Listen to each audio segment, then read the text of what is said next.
Hi friends, welcome back to my channel Modern Quantity Surveyor Key Skills to Have. So this video will be the continuation of the previous video about improving the accuracy of a cash flow forecast. If you watched the previous video, this included the information on how you can improve the accuracy of your cash flow forecast. Let's continue with the remaining information that you need to have in improving the accuracy. So, sectional completion and partial possession.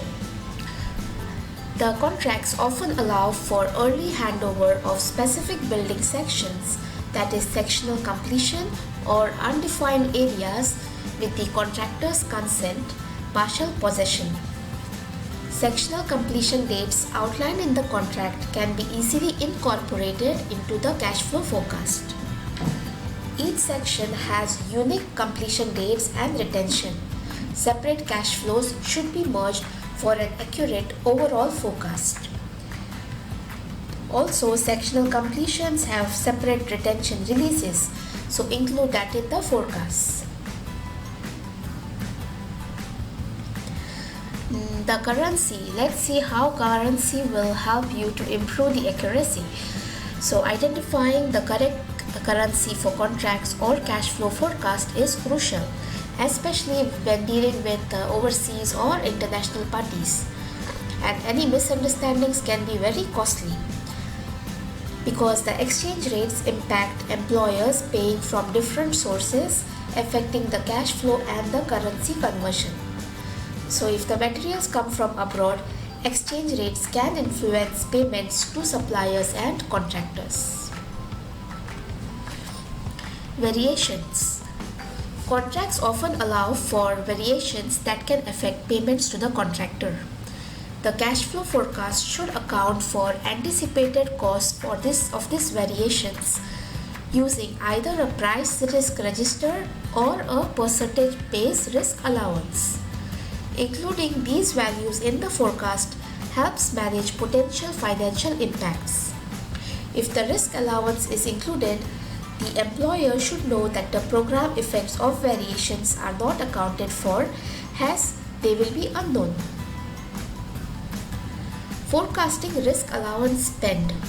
Now the RICS new rules of measurement for estimating and cost planning, NRM1, categorizes risk allowances into design, construction and the employer risks.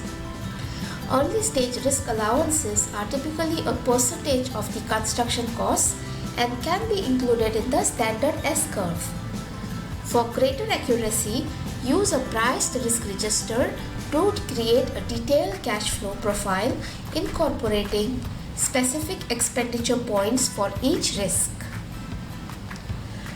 Provisional sums. Now, provisional sums may not have clear expenditure timelines and can differ from the contract estimate. Actual costs may exceed or fall short of provisional sums. Cash flow forecasts should include provisional sums, but the risk of cost variations should be added to the risk register and factored into the risk spend profile. Then the fees and the other development costs. A full development cash flow should include construction costs plus additional cost centers beyond the contract value. Cost centers include consultants' fees, direct contracts like loose furniture, fittings, equipment, demolition works, etc., VAT and other taxes. So the consultant fees have a distinct cash flow profile extending beyond the construction period. Early forecasts can use an S-curve, but final forecasts should rely on the full fee schedule. Include all relevant fees and their payment terms in the overall cash flow. Let's see the effect of internal costs and transfers.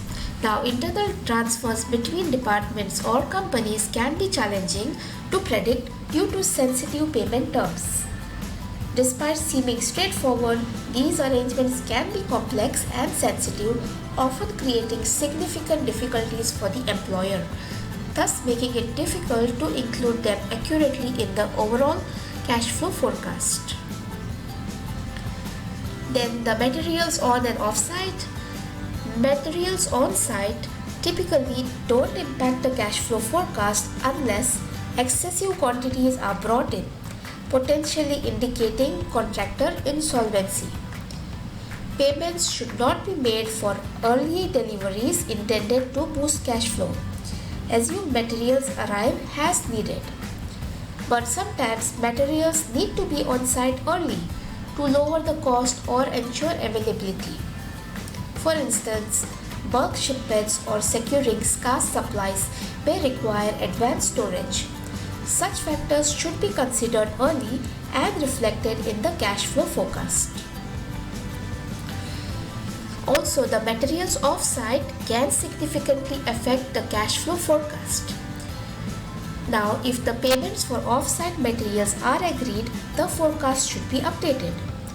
For example, prefabricated bathroom pots might require early payment than traditionally completed bathrooms, impacting the cash flow, especially with modern methods of construction. Consider the pre-manufactured value and in the issues of ownership and title transfer. Also, the input of specialists can improve the accuracy of a cash flow forecast. S-curves are useful for standard developments but may fall short for bespoke or complex projects. For example, building a nuclear power plant involves specialized technical facilities that significantly impact costs. Specialist advice is crucial to accurately forecast cash flow for such complex projects. Then the need for regular adjustments to reflect progress and events on site. So a cash flow forecast should be regularly updated throughout the project to reflect progress and site events. Initially based on an S-curve, it becomes more precise with detailed design and post-contract signing, providing the employer with an accurate picture of expected payments. The forecast must be continually updated for actual progress, variations, sequencing changes, extensions, acceleration, and partial possession. Lastly, effect of delays. Delays impact payment timing and work sequencing.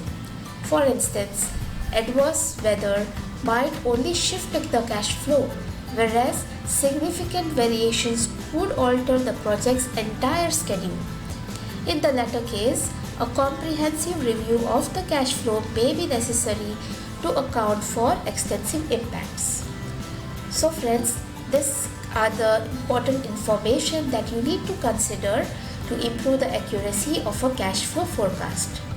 And the last tip, even though many advanced forecasting tools and softwares provide sophisticated analysis, a simple pocket calculator still remains useful for cash flow forecasting, and it's a very good tool for verifying and cross-checking figures during the forecasting process. So please learn at least one competency a week, and please subscribe to my channel. Thank you and enjoy.